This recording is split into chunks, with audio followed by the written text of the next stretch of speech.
get bigger, the responsibility and the magnifying lens through which you're looked at becomes more and more and more. We've talked about this, haven't we, a bit, Tara? It becomes more and more and more. So we start to see little foibles in the brand, and we're irate. We're like, darn it, you said X and now you haven't delivered it. So really, when we're going to talk about brand right now, and you've got this little handout in front of you, one of the things that I always start with an organization I always go, okay, there's some key company documents you need. One is really good financials. You're going to hear more about that. One is really good financials. One is some sort of a strategic plan for the year. It doesn't have to be weighty. When people show me a 15-year plan, I'm like, right, and that's all not going to happen because everything is going to change. But where are you going for the year? And I just caught the end of the lunchtime speakers where she said exactly that, their short-term vision. Even if you go, I'm staking this out, we're going to do 25 this year. You got to know that at some point during the year. You've got to know where your goal is. What is your aim? And then the other thing is what I've called a brand book, a brand Bible in this one. And the brand Bible really takes all this information that's floating in your head and all these words, and it starts to articulate it in a way so you are not constantly reinventing your own brand. And that's what we've seen around the table even. You guys know your brand really well, but when asked to articulate it, it's kind of like, and blah, blah, blah, blah, blah, blah, blah, blah, blah. That's what happens if we don't spend the time really narrowing it down and saying, what are the key pieces to this so I can repeat over and over and over. And so this is, I'm going to hand this around. This comes back with me. So I've done a bunch of this work for a bunch of different organizations. It's not really where I spend the most of my time now, but I will still always ensure that the organizations I work with have this.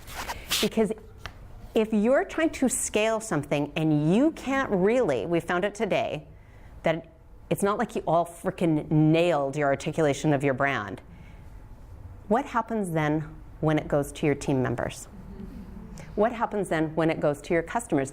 I get to start making up stuff about your brand unless you've told me how it is that you want to be talked about. And so, there used to be these old stats around, you have to see something, I think it was 5 or 10 times before you actually start to assimilate it. It was a marketing stat. Now we're saying 50. So when Tara says, we kick sugar, she's like, oh my God, I've said that like 17,000 times today. I have to, as a consumer, see it or hear it about 50 times now. 50 times. And I often say, anyone have children in the room? How many times do you have to say something to your kid? 50 times. 50 million a day, right? So it's the same thing as, for you it feels repetitive, but for me, I have a whole bunch of other stuff going on in my life other than you brand that I'm buying. And so me hearing that message over and over and over starts to integrate it into my language, and now I know what it's all about. What we do with this brand Bible is we're starting to look at what can actually guide me. What can guide me? And what you'll see in this is, because you're going to say, what goes in the frickin' brand Bible? So I'm going to send this around. This is a bigger one that I would normally do, but I start with something like a lofty goal. And the lofty goal for me is pure heart. It is all heart. It is basically, why on earth did you get into this? Why on earth did you get into this? And then we go down to sort of a purpose, which can be a bit more tactile if you want. You can call that a vision if you want. And that talks about the more, hey, this is the what we do. So I'll give you a couple of examples. Is that okay? So first of all, there is a book called Exponential Organizations. Has anybody heard of it? So my suggestion is don't read it. My suggestion is go, because it's really, really long. Go on the internet and find the slide version, which are not beautifully articulated in terms of look and feel, but the organizations.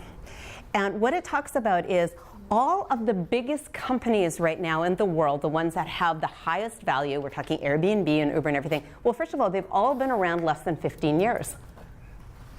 What a crack up is that? And they all are under this huge, big, lofty goals. They're not saying, we are replacing cabs in cities. They're talking about big, lofty stuff. Like, I think Google's purpose is something like, we provide the world's information. And the other thing about a lofty goal is you can be nimble under it. You know, you can be nimble. Because what we know is the way your business looks now will not be how it looks in 5 years. It just never is. So you can be nimble under it, but you're still serving your purpose. So I worked a lot with an organization and helped with them with their brand called Nurse Next Door, Canada's largest home health care company, in-home. And, you know, at first when we started working with them, they were like, you know, we help seniors in their home. Oh my gosh, it just makes me want to die. It's like so boring. But really what they came up with is why do they exist? Why did Ken and John start it? Making lives better. Making lives better. Then we go down to the value proposition, what might be something like helping seniors stay in their home for longer. It's not that, but it's something like that. So that idea of big and juicy and lofty and is important. And when we look at all the biggest organizations right now, they have a lofty goal, because when we talk about culture, that's what people are looking for. They want to serve something that's lofty. So really think about the heart part of it. And then you'll be talking about your purpose. You know, so this is the why, this is sort of the how. You can play around with those. Sometimes that's called vision, mission. I hate those words, but whatever, you can use them if you want. And then we're gonna look at things like your tags. What are your tags? What is your value proposition? What is your unique thing that you do that makes it different than others? So when I think about Blow, is our lofty goal was confidence. How we did that was by hair. And our tags were things like wash, blow, and go. And you know, it's really funny because you think, well, you have to explain it more. You actually just don't. And like I said, when we started Blow, we were first to market in North America. There was nobody else doing it. People didn't even know what it meant to just get a blowout. And if people were doing it, they weren't doing it in a one-stop shop. They were doing it at their hairdressers. And so it's things like we had to retrain a market, like you don't get to ask for your hairdresser. And why is that going to be okay? Because you get to do it any time of the day between 7 o'clock in the morning and 7 o'clock at night. And why is that good? Because it's going to be cheaper. And so all of these things, and then how we're going to create the culture around that that is fun and upbeat, so we're not being compared to your stylist doing it. And literally people used to come in and go, I just don't get it, or I'm going to go to my stylist. Well, they'd go to their stylist and they couldn't get in for 2 days, which is never good when you want to blow out that morning. So those sort of things are really interesting to consider. What is your unique value proposition? And ours was convenience. Ours was convenience. It was environment. The way the bar was set up was very, very structured. It was like there was 8 people, or 4 and 4 on each side. So it became about this instead of about the relationship with the person behind me, because I might not get that person next time. But if I felt like I had a community of people here sitting beside me where we were having a shared experience, I'm in. That's why we go to bars, right? Even if I've got this shared experience, here we all are enjoying the shared experience, even if I happen to be with Larkin. Which I sometimes am when we're having a drink show. So those are the kind of the things, and it's the DNA. It's the DNA, and you can use that brand Bible as you can use it operationally. So it actually helps you make decisions.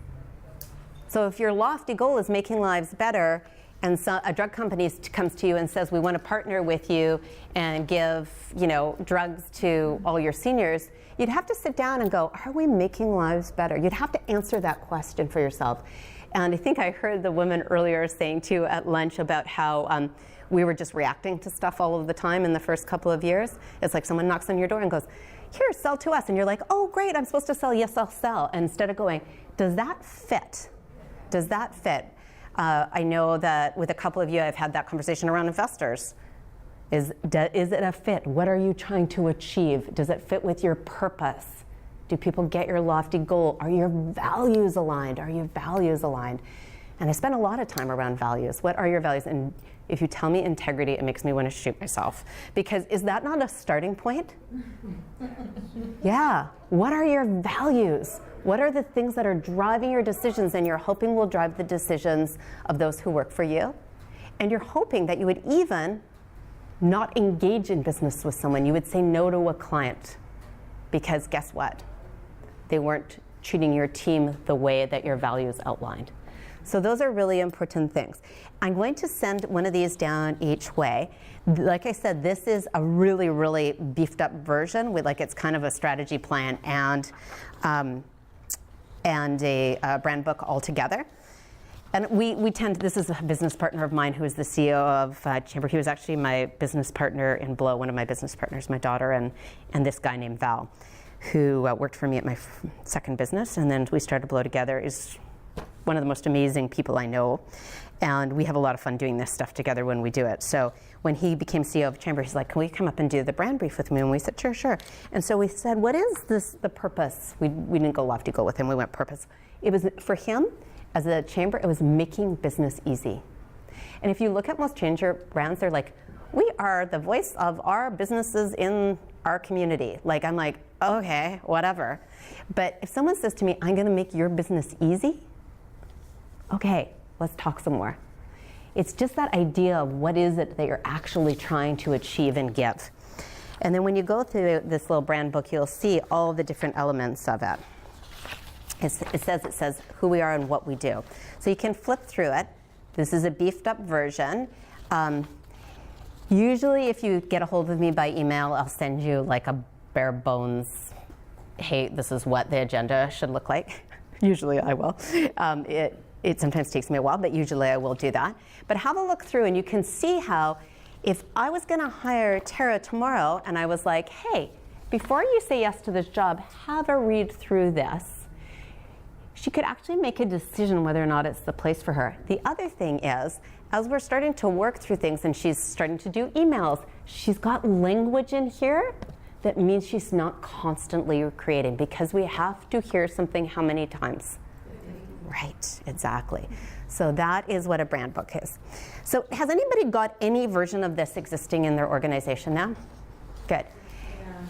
Yeah. It's like a pillar. Right, a pillar. So, I love things when, you're in the business of beautiful things, I love things when they actually, feel like when we put a little bit of work into how they physically look, then they just stick around for longer. And literally, FWE has one of these, and if we're going to make a decision, actually when Larkin, when you first started, you said, you were talking about making a decision about something, you're like, what does the brand book say? Let's go back. Because there was a decision that was being made and someone goes, well, that's the way we always do it. And Larkin's like, why? Let's go back to the brand book. Oh, the brand book doesn't say that. Okay, then we can contemplate another decision. So it's this idea of this, it's there, it's a living, breathing thing. Take it out of the meetings, refer to it, talk about the values. I do performance reviews against values. So that's your brand Bible.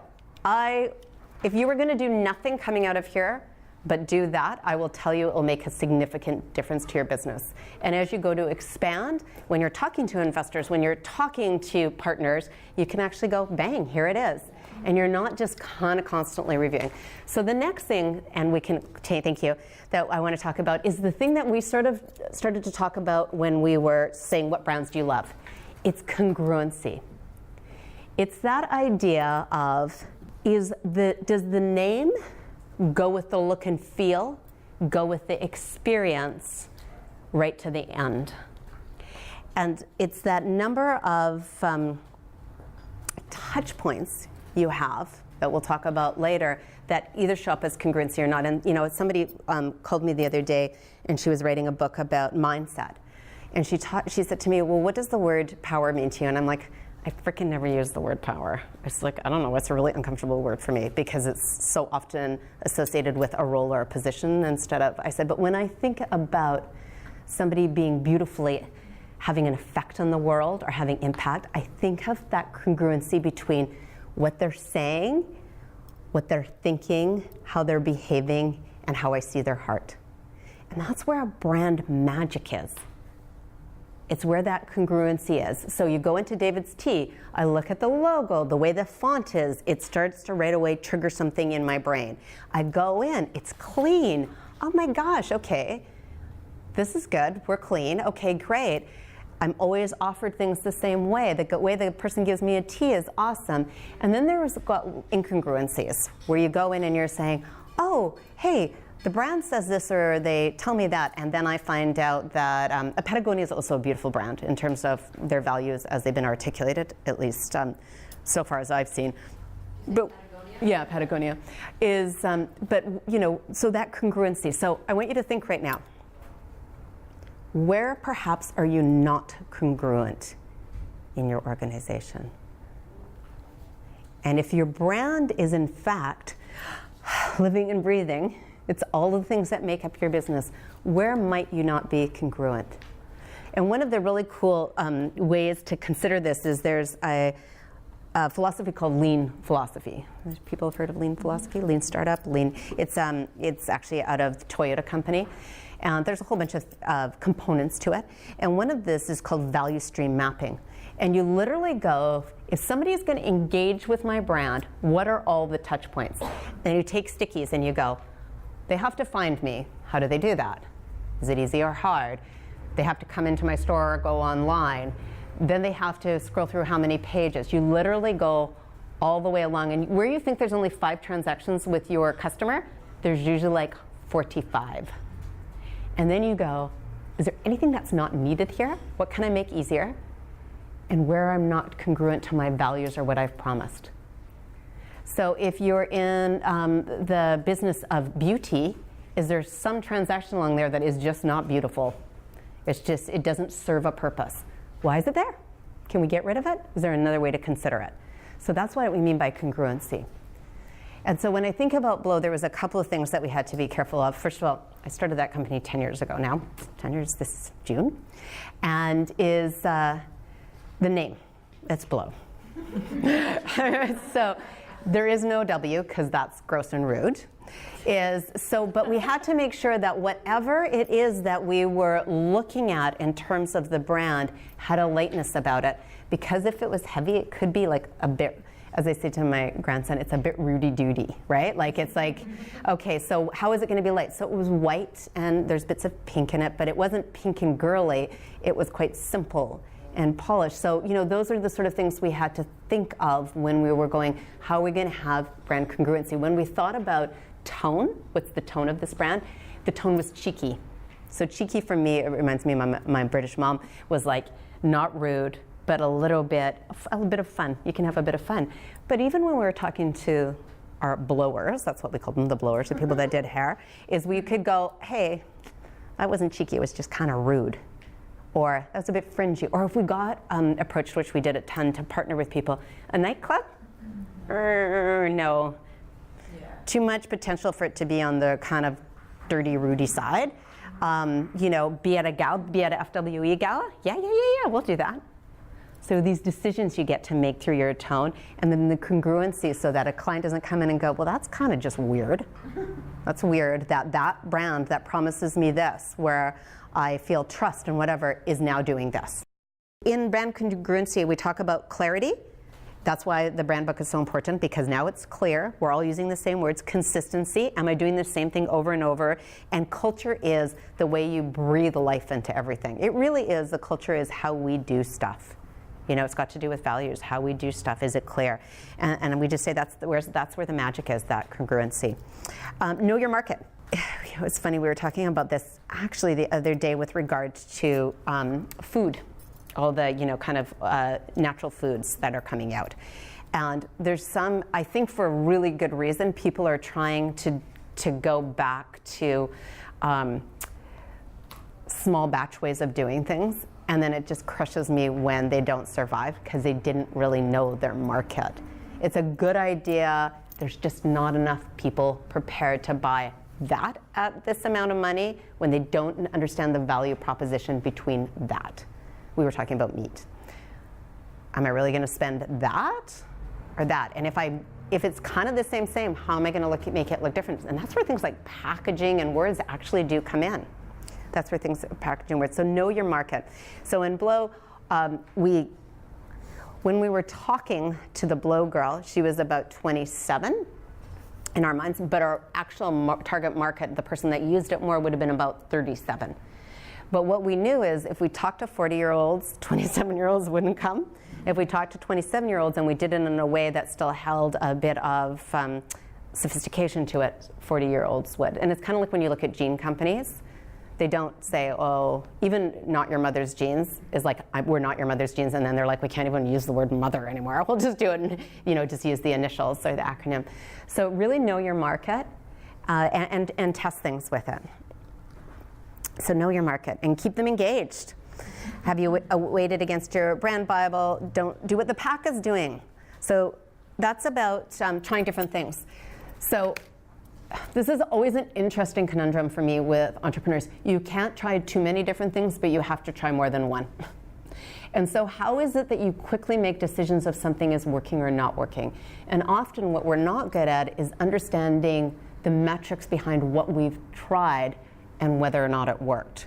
So we use our intuition. And I'm not saying it's not right, but it's not a very good way to do things. At some point you actually have to use analytics. And that's why things like Google Analytics, when you say, oh, people are all doing this. I often say to an organization, what's your biggest, what's the biggest page people go to? They go, oh, everybody loves this page. And I'm like, let's look. Yeah. Two people love that page. But let's go over to here. Oh, interesting. So, really test your own theories on that. So try things differently. Don't be vanilla. So where have you had an experience and where have you had a transaction? I think of the difference between, say, when I go, trying to think of the name of the place that I go. But anyways, I go to have a tea at, let's say I have to go to a hotel because it's just easier to remind hotels. If I go to have a tea at, say, the Wedgwood versus Hotel Georgia, even though I really like the Wedgwood room, Hotel Georgia gives me a cookie. Like, I'm in. I got tea, a little biscuit. It's not just, even though I like the room on the other one, it's like that little extra surprise. It's a little bit more like, yeah, it's almost like a thank you. I'm just going to make it a tiny bit better for you, and you're going to remember that. So it's kind of, sometimes we say, what can surprise and delight? What can surprise and delight your consumer or your client? What can surprise and delight them? So where is it experiential? And that's the difference is the wow. And it's really interesting is that you actually have to put processes in place for your team for the wow. It looks like it's not a hard thing to do, but if you don't put processes in place, they won't do it, and then you're leaving it ad hoc for them to remember. So what is the process? We put a cookie with a cup of tea. That's what we do. Not you can put a cookie with a cup of tea. You're the role model.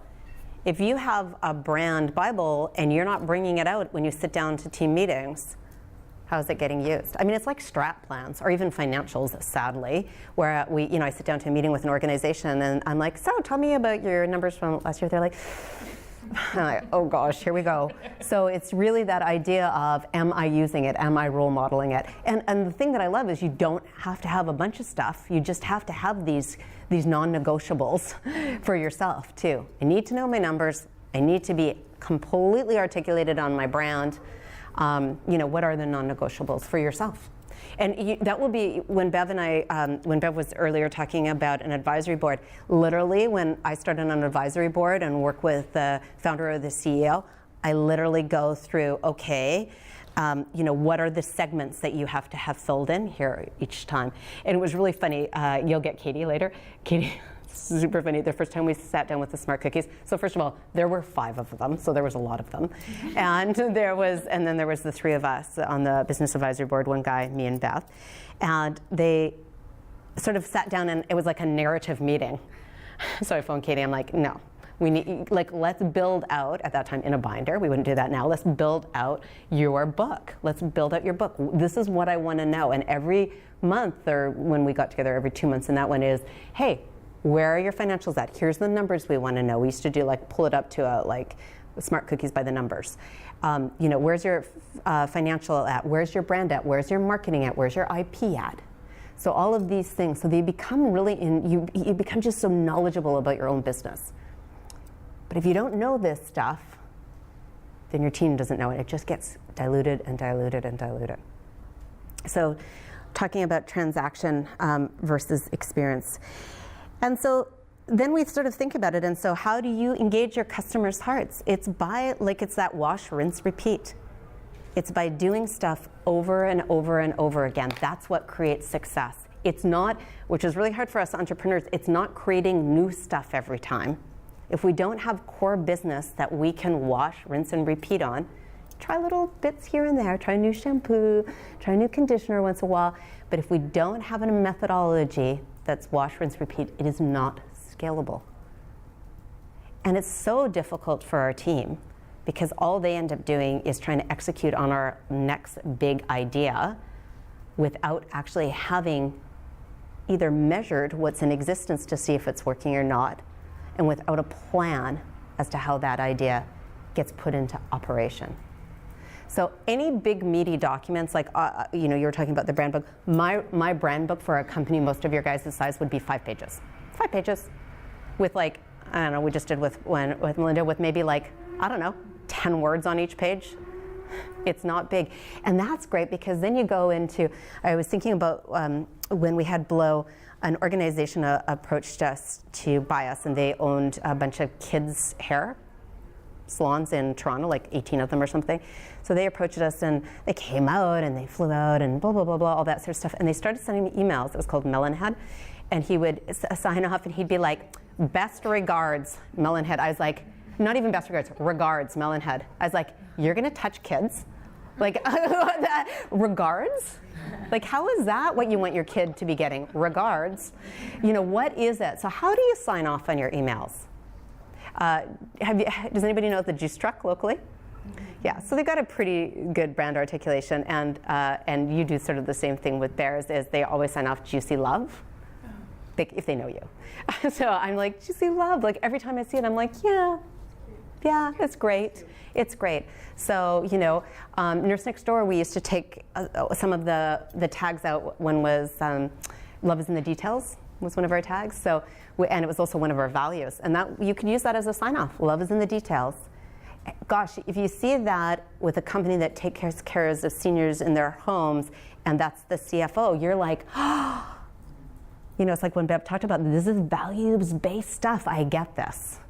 But then you have to keep continuing with that, and then if I'm phoning the CFO to see why my bill didn't get paid and she doesn't call me back, or he or she doesn't call me back, then I'm like, what? Love is not in the details. So you have to, there's an organization that I have worked with before. I don't know if any of you know it. It's a B2B around governance. So governance, right? Governance, it sounds heavy even when you say it, governance. So it is about boards and advisors. And as a matter of fact, Bev Briscoe's on their advisory board. It's a female entrepreneur that owns it. And we were doing this young leaders night. And it was really funny because their team is amazing. But somebody was putting up, we did these big profiles of people. And when I went down, one of them was slightly tipped.